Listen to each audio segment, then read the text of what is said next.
So at this juncture, I'd like to turn over the floor, the virtual floor, as it turns out in this case, to my colleague, Dr. Graeme Pearce, who could perhaps introduce himself, as well as a few key topics which have caught his eye. Graeme. Thank you very much, Simon. So I'm Graeme Pearce. I've got a long experience in membrane filtration, particularly, and in membranes in general. I've been looking at the subjects of micropollutant removal in membrane filtration and MBR. So Simon and I discussed this possibility of having this session and thought that it would be useful. So basically my introductory comments in the next few minutes are intended as discussion starters. As we will see, quite a lot of the topics within this subject area are quite new, and they're areas in which the industry is still trying to come to terms with the challenge that's involved. So there's not necessarily going to be a series of answers it's certainly not what I'm going to say. And in our discussion, it's basically an opportunity to explore the area and see what the issues are. So on the slide that I've presented there, I've listed the three areas of micropollutants that we decided to focus on in this discussion session. So the first, pathogens and viruses, basically microorganisms. The second, we generally called it PFAS, but probably our concerns cover the whole area of what we call persistent, mobile and toxic compounds. PFAS is an important subset of that. And then the third area is that of microplastics and microfibers. So the reason I've listed them like this is chronologically, that is the order in which they've impacted our industry. You could think of it as the past, present and future. So pathogens and viruses, other microorganisms, have been a challenge to the industry for 20 years or more, in fact, and membranes were introduced to address this through legislation in the 90s, and the technology is extremely capable in terms of microorganisms. And of course, we know that when we link membrane filtration with the bioreactor stage in the MBR, we get an even more benefit. So membranes are ideally suited, they provide a barrier process, they're testable, they're repairable, and it's a very sound technology for addressing this issue. The second area that we're looking at, which is coming more into the present, is this area of PFAS, or persistent mobile toxic compounds. So colloquially, we call these forever chemicals because they are very difficult to break down in a bioreactor and in MBR. So some of them have got half-lives of many decades. I heard the other day that there are examples of half-lives of 90 years plus. 300, more than 300 of these compounds have been found in water sources, even in groundwaters. So in surface water, and particularly in wastewater, there will be more compounds than that. They are recognized as a very significant health threat, even at very low concentrations.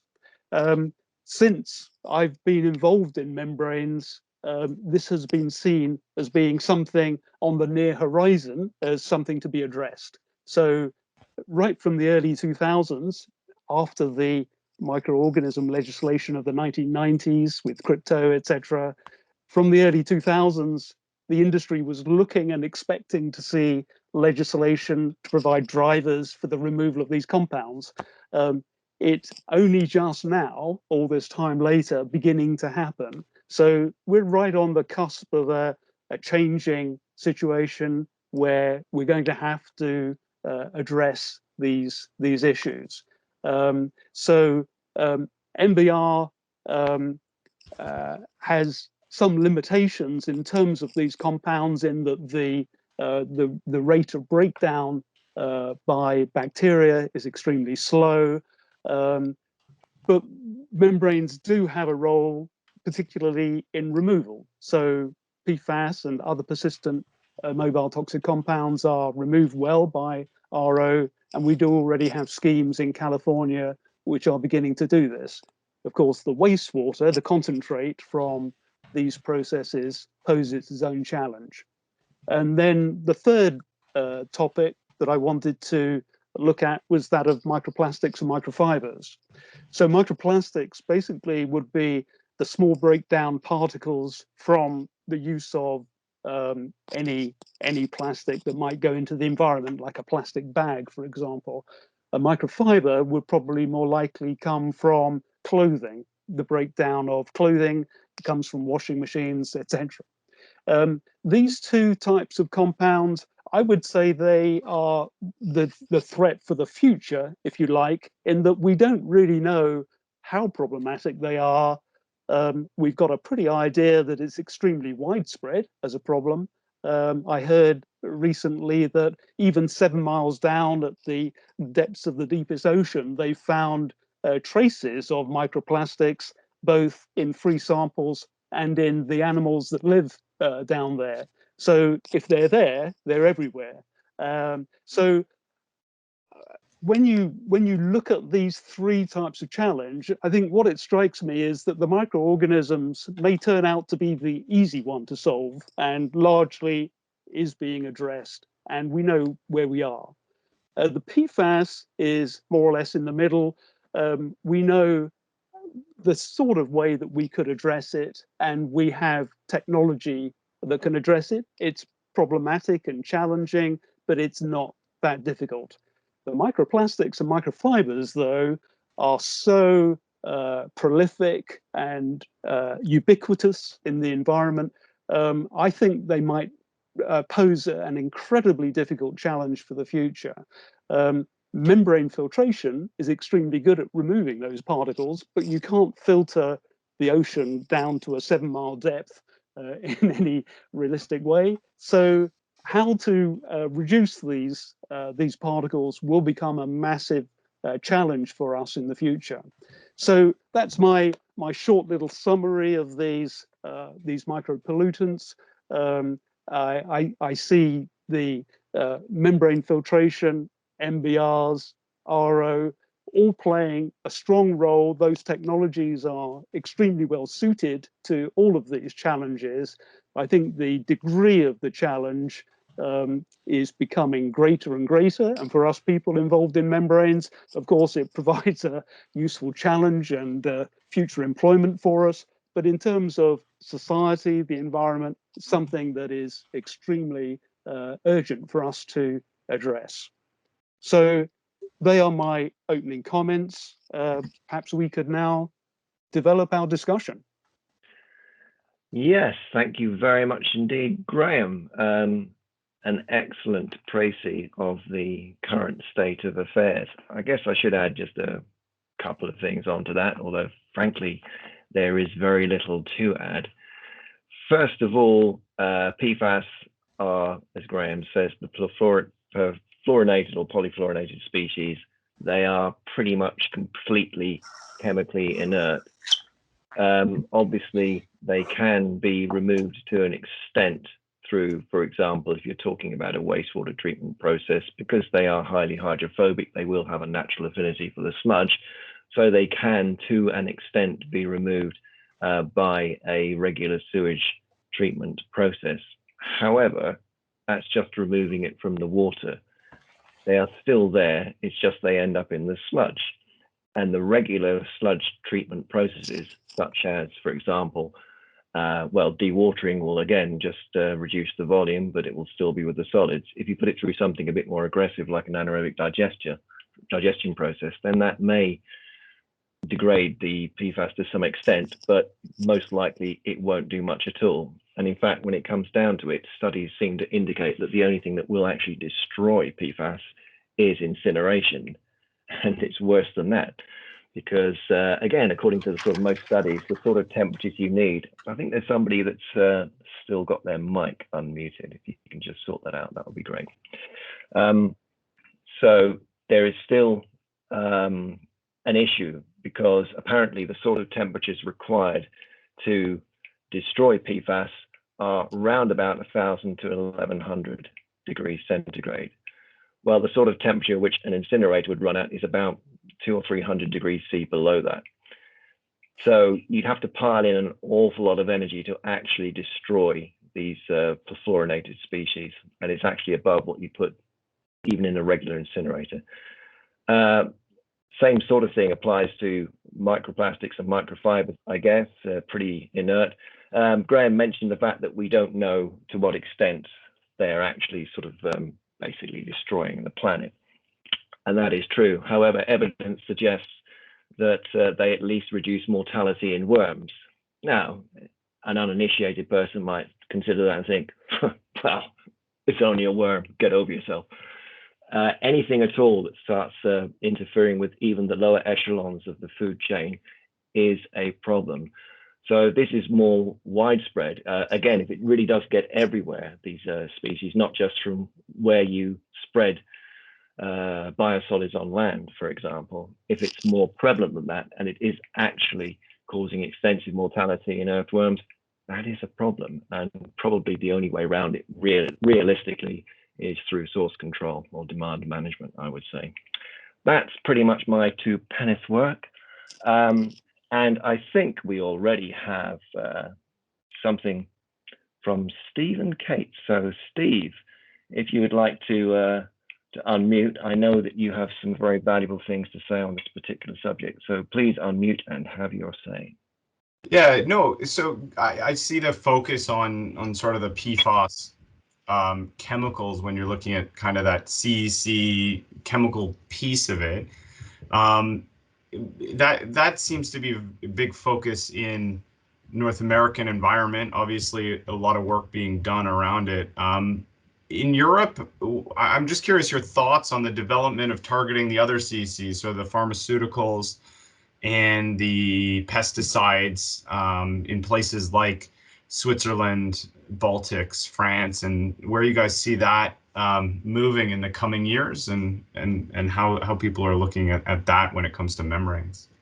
Okay, Graeme, do you want to respond to that? I think there already are schemes, aren't there, to address the pharmaceuticals and pesticides. And as you say, in continental Europe, with the Rhine, a long river with a lot of pharmaceutical and pesticide residues entering and then being abstracted further downstream for drinking water. So that's been an extremely important target for them for a few years, and schemes are now starting. Obviously, I think the problem I see with a lot of these chemicals, anything that's got a carbon fluorine bond, as Simon is saying, is basically that's very difficult to break down. And the problem is one of kinetics, that if you try and break that molecule, you've got a high activation energy barrier to do so. So the thermodynamics are difficult enough, but thermodynamics you can always get a higher trump card in the thermodynamic world. But with kinetics, you've really got to go to different types of process in order to defeat the kinetics working against you. So I think that the processes that we're going to end up with have to be catalytic or electrochemically based if you're going to destroy these compounds, because that is what's going to get you over the bar from a kinetic energy point of view. And so I wonder whether this tells us that from a membrane perspective, we need to be looking at combining catalysis and membranes.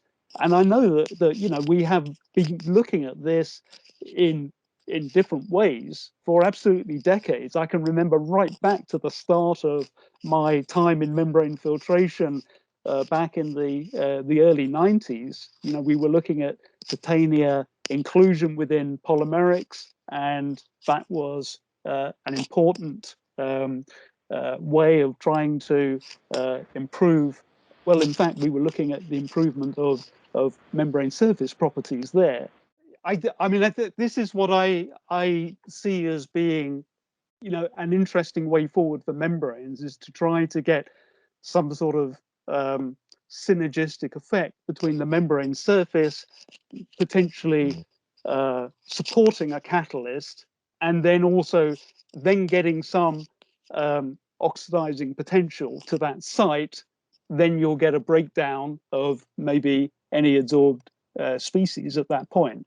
But even, you know, ozone struggles against a lot of these persistent mobile toxic substances.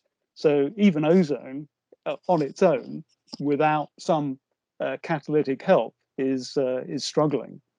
I'm going to interrupt you there because we've gone slightly off topic there, Graeme, because the original question was from Stephen was about regulation. I think, Jochen, can you come in and just sort of state your case for on behalf of Switzerland, which I think was the nation that Steve expressed an interest in. So Jochen, can you unmute and just say your piece if you're there? This is Jochen Kallenberg. We've got two Jochens, ladies and gentlemen. How confusing is that? Hi, Jochen. Hi, yeah, I just quickly input here. Switzerland has a regulation in place, so I think it was around 2010 to 2016 around. There was a working group between Switzerland and Germany, mainly working together to establish some kind of regulation for the future. So Switzerland has implemented that started to define it in 2016 and enforced it in 2018.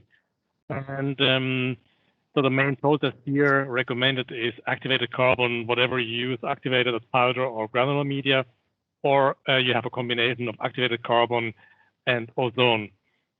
That's mainly done, I think, in Europe in many places now, but I think Switzerland is the only country at the moment which has a implemented regulation in place, which is also a little bit more pragmatic than other countries. I think Germany is looking into 300 plus constituents to be removed, but to be identified and qualified for removal. In Switzerland, there have only been around 24 representative compounds used from each pharmaceutical, pesticide, and so on, which are used as a kind of a representative compound to be removed either by 80% or by 50%. The 50% is for the ones which is less easy to be removed.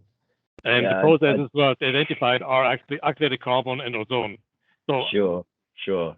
But I mean, the enforcement of that would just be nightmarish as far as I can see, Jochen. So, like, how many hundreds of compounds did you identify that the Germans are thinking about? I mean, it's 300. In fact, a couple of times.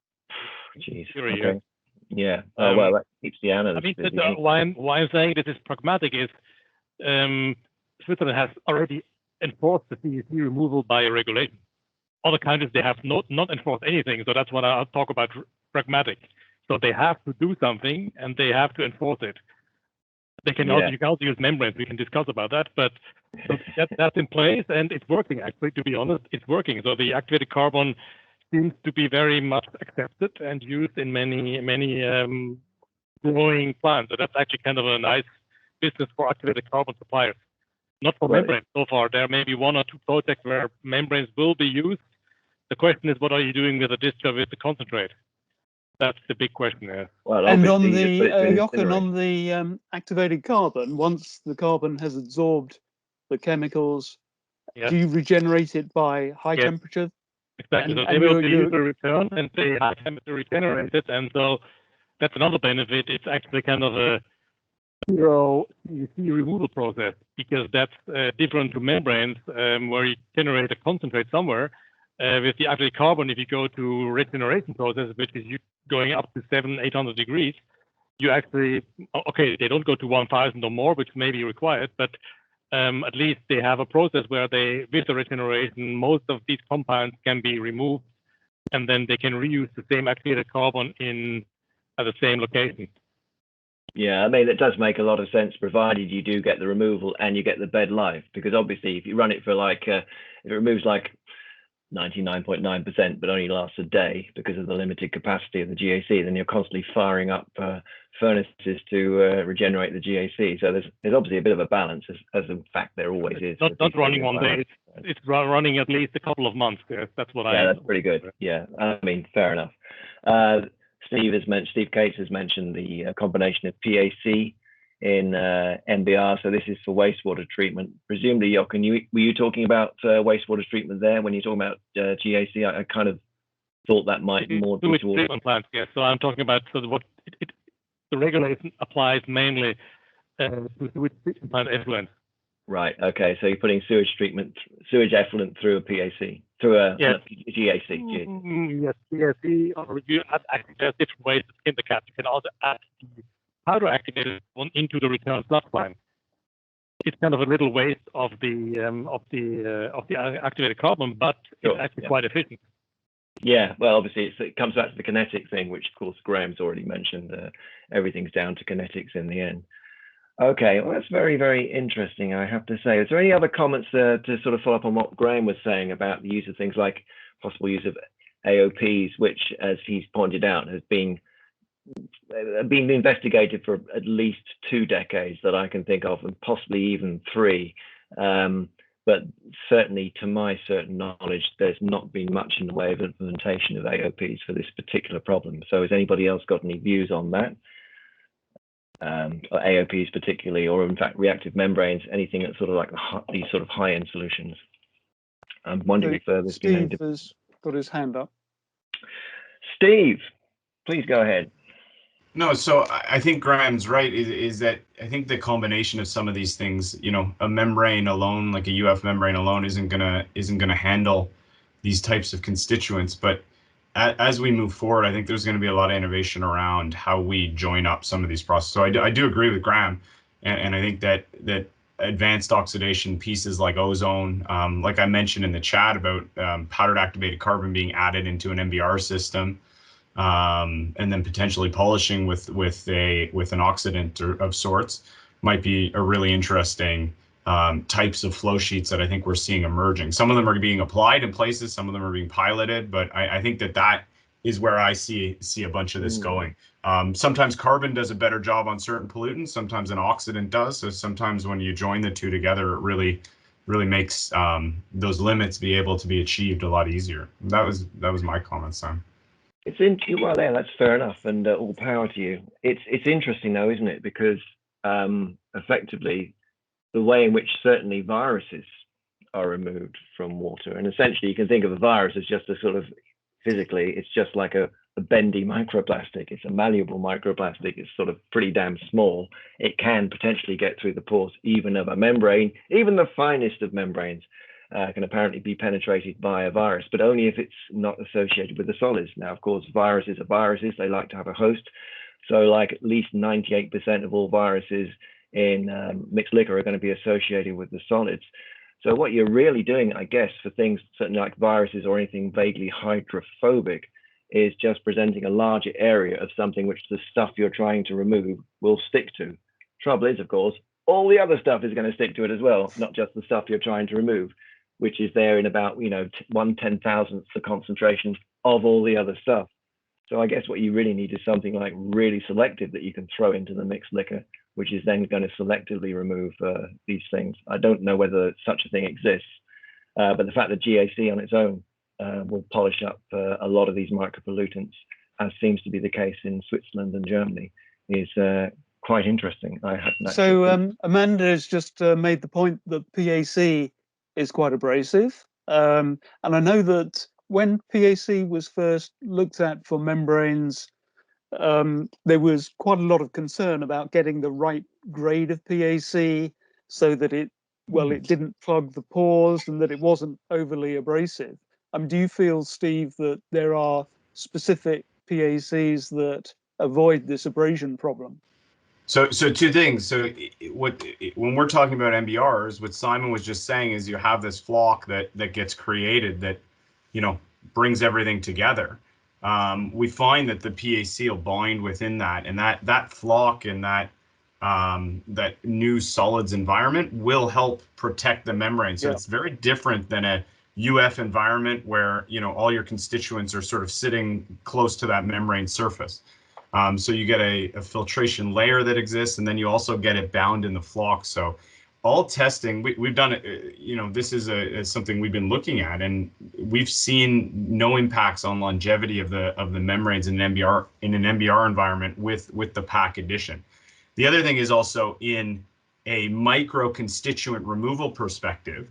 That type of technology also used for COD reduction as well in industrial applications, where you would add more carbon. But in a micropollutant world, you're adding a bit less. So the population isn't quite as large, and with the mixed liquor, it helps shield the membrane a lot, and the longevity isn't really impacted for that type. On the UF side, Graeme, you know that well, that there were concerns. Now, you do pick a pack that would help you with that, and you try to keep some of the characteristics in a certain window so that you don't get that. But you know, the mixed liquor is the real key in that. Yeah. Okay. Well, we seem to have dwelled for quite some time on some of these essentially degradable or removable micropollutants, such as, I guess we'd be talking about things like maybe the pharmaceuticals or things like that. I don't know whether we sort of dealt with substantially things like PFAS per se. Has anybody got any sort of comments or queries about the efficacy of PFAS removal by any process, let alone membrane processes? Because clearly these are basically, well, they're microscopic Teflon. It's not a great thing. Okay, so I think I've just picked up something from Amanda. Amanda, would you like to switch on and just go through this? So it was just something that was mentioned before Stephen was explaining to me. Thank you very much, Stephen. I wasn't aware that there'd been so much done with PAC before. But in terms of other things other than activated carbon, in the oil and gas industry, they're starting to adopt the use of things like Oosorb. I can't remember who makes it. And then there's another thing made by Mycelex, and they both sort of selectively take out organics and other sort of micropollutants from the oil that comes up. It pollutes the produced water that comes with it. And I don't know of any trials that have been done on these kinds of micropollutants, but it may be worth investigating them in terms of that you can regenerate it without the extreme heat and space requirements for activated carbon. You do tend to lose some of the activity of the activated carbon with each regeneration as well. A lot of it is sort of, you can only get a few cycles out of it, and then it ends up being dumped. Well, that's what I found anyway in that industry. Has anybody else got any experience with some of these novel super absorbents? They would seem to be quite pertinent to the discussion generally. I must admit, I have heard of the thing that Amanda mentioned just now, but my understanding was essentially it's just not economically viable, which makes it surprising that the oil and gas industry, of all people, are actually thinking of using it. So their discharge legislation has gone down and down. Like in America, it's pretty much zero discharge now. They can't put oil into any water near the coast of America, so they're having to. It's not that they want to do good things. It's just like they're only really interested in microplastics because they're now finding that in their intakes for the RO plants for injection water, when the tide goes in a certain direction or the wind pushes it that way, they're getting so much intake that it's blocking their systems up, and they're starting to worry. Wow. Yeah, that kind of figures. Okay. So I think on I did come across selective absorbance for PFAS just at the sort of research and demo stage, but I don't know to what degree. I mean, the thing about GAC, of course, and PAC is that they're so much less in cost than a lot of these special absorbents, aren't they? And it's a massive difference. So it's going to take quite some persuasion to go to the more selective materials. Yeah, but it's a bit like with ceramic membranes, isn't it, Graeme? I mean, you have something which is maybe 5 times the cost, but if it has 5 times the absorption capacity and it's specific as well, then it will pay for itself. So also presumably as production goes up, the costs will come down. The costs are very expensive at the moment because they're not making a lot of stuff. Old supply and demand thing. Actually, I know Sebastian's in on this meeting. I'd be very interested to see to know what Sebastian Andreasen feels about the projected costs of ceramic membranes in particular, without sort of like paddling your own canoe too much, Sebastian. I mean, what's your general thoughts about the direction of travel of ceramic membrane costs specifically. If you could just unmute and give us your expert view on that, I'm sure we'd all much appreciate it. Thanks a lot, Simon. The projection is steeply going downwards. There are more and more players in the market, and only a few are starting to reach some economy of scale. So we're definitely seeing that the price is going down steeply. But is there a reason for that? Because I mean, without giving anything proprietary away, is there sort of like a fundamental reason connected with fabrication at larger scale, which means that the costs will go down? I mean, clearly that was the case for, say, the rigid flat sheet membranes in the early noughties, where the prices dropped like a stone. And one has to assume it's down to the automation of fabrication specifically. Is there something similar with ceramic membranes, where shear volumes means that the price will automatically drop, and why should that be the case? So shear volume makes the price go down. Just for our case, we have cut the cost price to 1/3 by increasing our production capacity, a higher degree of automation, and just working with things, doing a little bit here and there. It all helps on the cost. But I would say the biggest potential for reduction of cost is, and what we have seen is around the use of the ceramic membrane. So you can do things that you cannot do with a polymeric, using AOP, using more intensive cleaning. And if you move the flux rate from 50 to 100 or from 100 to 300, it's effectively a major reduction in cost price, as opposed to lowering the specific cost of the membrane with 30%. Well, so what you're saying is the main reason for the reduction in cost is actually a performance-related thing regarding the product, rather than, say, lowering the firing temperature. Yes, that's where the biggest reduction has been. Of course, it's context dependent on the application, but it's happening twofold. I remember, I think it was 12 years ago, where ceramics were used in groundwater and at a flux rate of 100 or 150, and now we're talking 600, 700, 800 LMH. So that's a major drop in the cost for ceramic. Yeah, just because of that increase in performance with the flux. Yeah, exactly. Okay. Exactly. So there's been a couple of comments have been made about the role of RO. Yeah. And I mean, there's a big project going ahead in California, I believe, at the moment with LG RO membranes, and they are able, as any RO would be, to remove the PFAS compounds very effectively, and of course that provides security for the user. And then of course the problem that you potentially create is the concentrate. What do you do with that? I think it strikes me there's two issues. I mean, one with the RO, if there's low salinity in the feed, the RO is not that expensive. Of course, if there is salinity in the feed and the RO takes that salinity out, you develop an osmotic pressure. You've got to battle against that osmotic pressure. You make the RO energy cost quite significant, and you create a bit of a salty brine, which maybe you didn't want the salty sort of part of it. So that's an issue, isn't it? In California, I know this happens because obviously rainfall in normal times is so low. The salinity just in the general water environment is reasonably high, and as soon as you use RO on those waters, you create you've got a brine with a reasonable salty concentration. So I do see this as a limitation. I quite like the idea of RO as a barrier to the PFAS, and then maybe treating the brine, but I think it's a bit of a problem in a dry, arid climate. Yeah, I think you're absolutely right. I mean, obviously, brine management is an absolutely massive issue.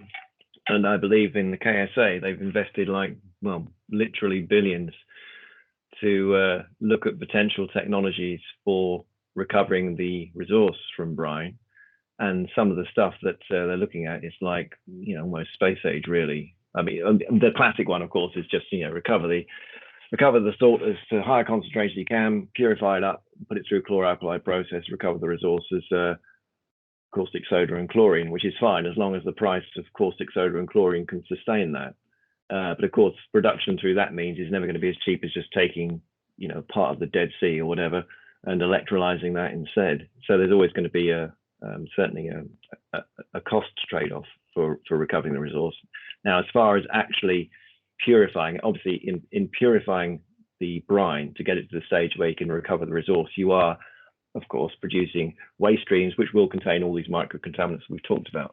But I guess by the time you've got down to that stage, those streams are going to be very highly concentrated, so presumably more easily dealt with, because you know that they will be very low in volume and very highly concentrated and contain things like, I don't know, gypsum and other substances which may have perhaps their some own of the higher cost destruction technologies like the become photocatalytic Yes. and the electrochemical processes, maybe they start to become more viable because the flow rates are low and the concentrations are much higher. Yeah. I'm involuntarily smiling every time you say electrocatalytic, Graeme. Please don't be put off by that. It's just my natural cynicism. I happen to think that electrocatalysts will just foul to as soon as you try and do anything, like expose them to this very highly concentrated waste stream. Whereas at least if you just torch the whole lot, you pretty well know where you are.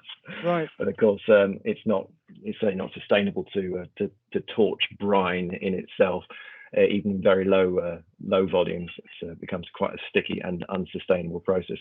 So yeah, fair enough. Brine, I think we can all agree that brine's a bit of a problem in terms of managing it. So what else have we got on the chat? There seems to be interesting discourse between Steve and Jochen about PFAS generally. We're on to pathogens now. Brilliant. Yeah, I think that's favorite subject. Steve is definitely the doyen. I mean, I hate to sort of hand over the floor to you again, my friend, but let's face it, you are the doyen when it comes to the state of affairs legislatively in the US with regards to pathogens and credits and thereof. So please educate us again, if you wouldn't mind, Steve. No, I couldn't let you guys off the hook without talking about pathogens and MBR and credits. I wouldn't be.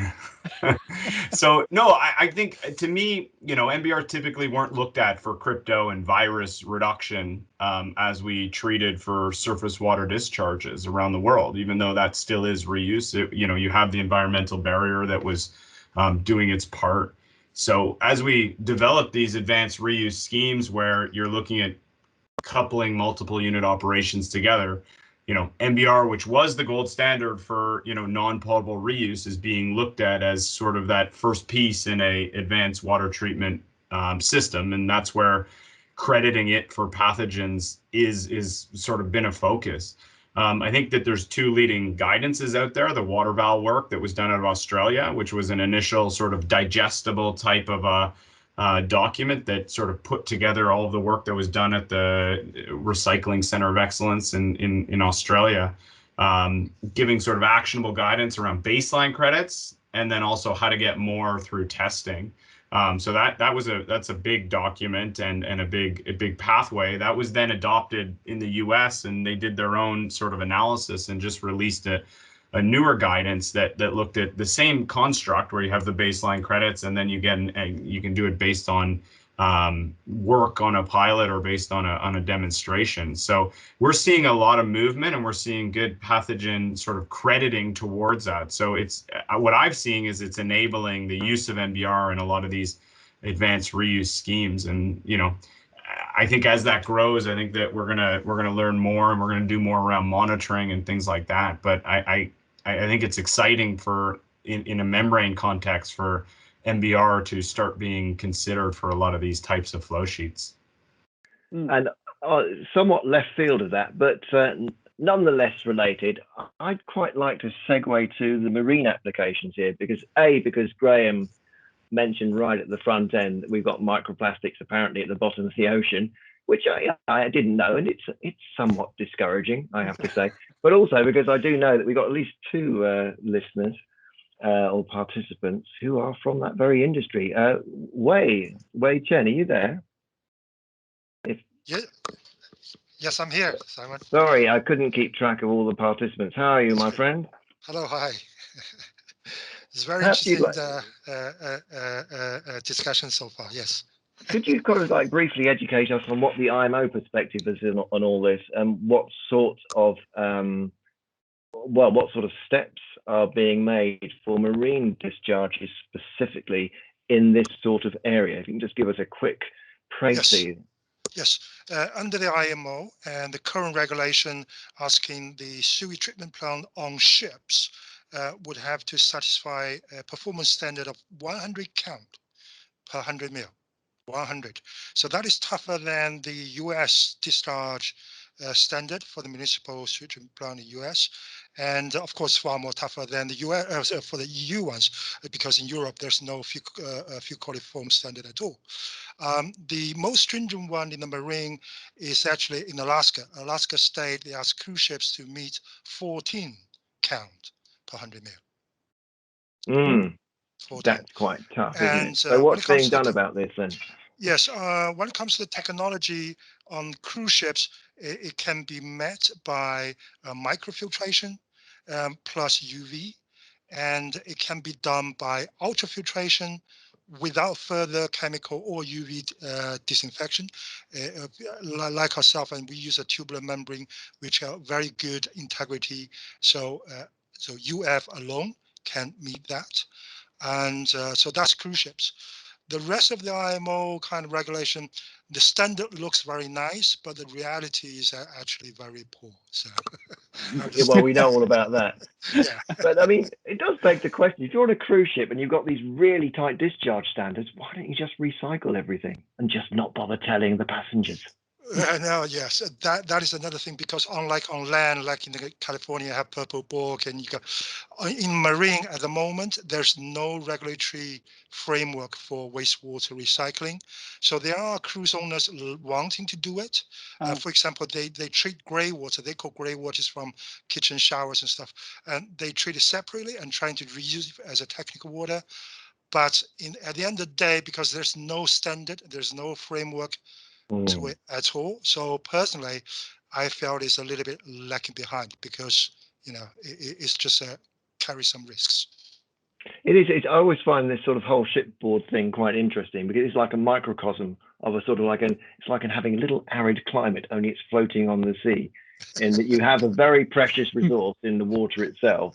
You have basically the technology to actually do the recycling. I mean, we both know that. That's but right. There's the usual public perception issue, which of course people in certain parts of the world have done an excellent job in addressing, particularly in sort of California and Texas and obviously in Singapore. But there's, as you quite rightly point out, there doesn't seem to be the legislative measures in place to actually permit it, which is sad, I suppose, really. We should have reached that particular pass. Anyway, thanks very much indeed for that, Wei. Is there anybody else anyone has to sort of say on specifically the pathogen side of things? I just had another comment. Oh, Anna, would you like to switch on and give us your piece? Because I don't think I can read through that fast enough. So. Sorry, I only have voice. So at the moment at Severn Trent, one of our hot topics is green recovery. And part of that is basically indirect potable reuse. So we're trying to clean up our final effluent a bit, but we're also going to release final effluent into a stream or a reservoir, and then we're going to treat it for drinking water. So the DWI only allows us to go for indirect potable reuse in the UK. So as I wrote, the final effluent will be released into watercourse or raw water reservoir prior to abstraction by the drinking water treatment process. And we're having quite a struggle because it's not done before. And then we have to assess potential treatment technologies for these indirect reuse schemes, and the micropollutants and the pathogens specifically is of concern. Now, I've given an example. At one of the sources, the final effluent constitutes 40% of the river flow. So it's a real concern. So the question really is, do we bump up treatment at the sewage treatment works, or do we try to be clever at the drinking water treatment works? Go on, Graeme. Well, I mean, that's a very interesting conundrum, isn't it? Because obviously, if all the focus is at the water treatment works and not at the sewage works, of course, the animal kingdom, which is in the river, suffers, though we humans potentially do okay. But that's not a good solution in the long term, is it? Because if the animal kingdom is suffering, there will be impacts upon us. So I don't know. I think really that the at the sewage, at the sewage side, we ought to be removing these at least these problematic forever chemicals, because even if you put them into the environment and then just remove them at the drinking water side, if you could, which is difficult, I don't think that's really very correct. Steve, you've got a comment here. Yeah, no, I think that I agree with you, Graeme. I think that it's a balance, but really dealing with things at the wastewater pre-discharge is the most, sustainable means of, protecting the environment. The other benefit that you can get at the wastewater treatment plant is also that water then is good to be used for many different purposes, right? So it's not that it just has to be discharged. It could be recycled back to an industrial facility that's nearby. And you also sort of take into account that environmental area. So if you have a healthy ecosystem, that environmental piece can do work to that water before it gets to your drinking water facility. And then you have more barriers as opposed to just releasing and then collecting whatever it is and then treating for discharge, right? So it becomes sort of more of a multi-barrier type approach. I'm going to assume right now that that's not much help to Anna unless there are some industrial users nearby to take the flow from the sewage. Anna, is that correct? Because you're looking specifically at going almost from toilet to tap. Yeah, no, it is true. We don't have a large industrial users. I think the guys in the south, they have a potential industrial user for their reuse scheme. We're not in that position. But the other thing also is in the UK, the regulator, we're not being regulated on the micropollutants in our final effluent discharges, and even on the clean side, nothing is set in stone yet. We're trying to remove things that might become regulated in the next 5 to 10 years. So it is quite challenging at the moment.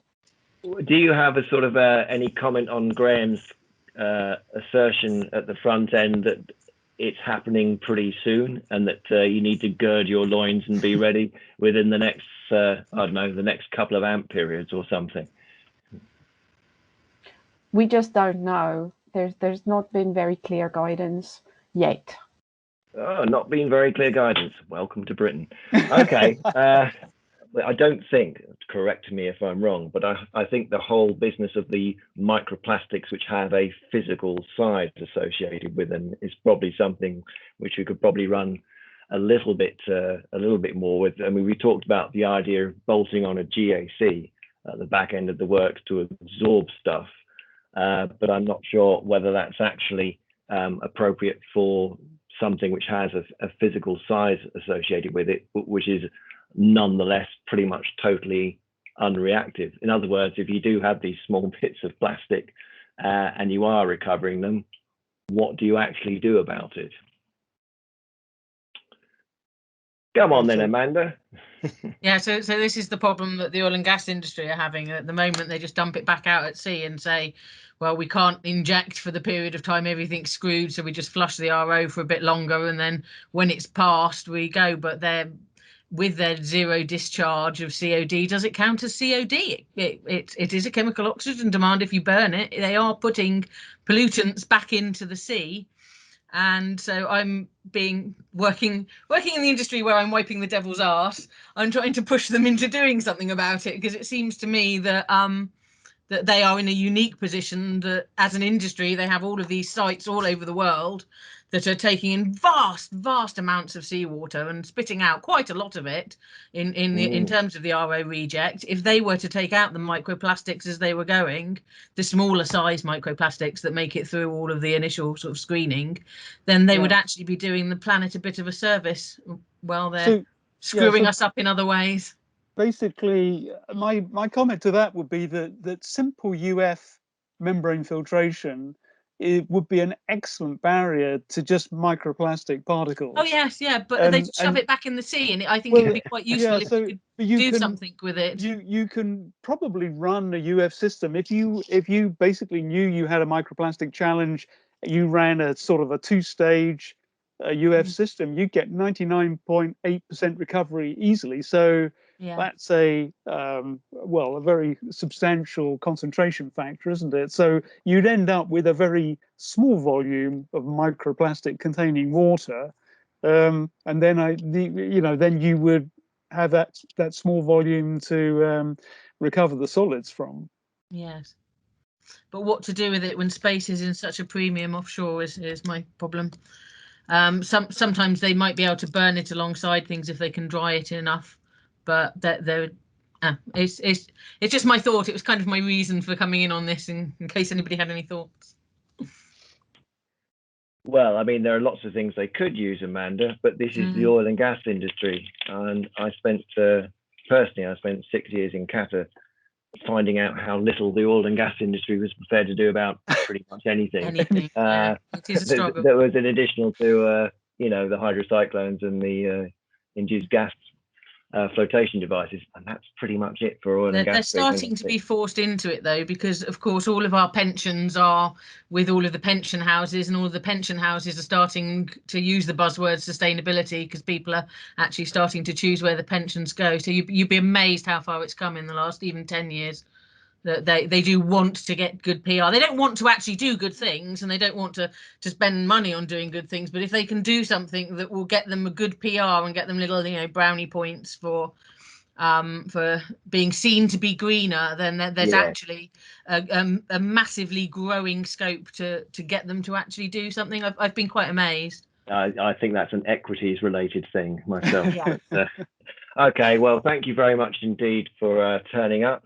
I don't know whether we'll be doing anything else like this in the future. At this stage, I should definitely plug Graeme's course next week. Graeme, just tell us a bit about just where people can find out more information without actually going through the entire 10 days in real time. Where can we find out about it?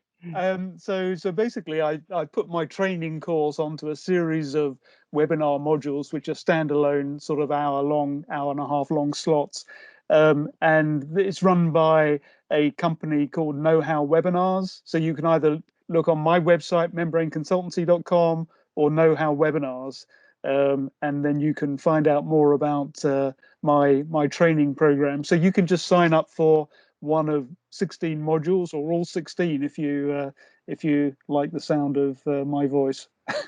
Which we all do, Graeme, but whether anyone has the staying power for such an onslaught is another thing.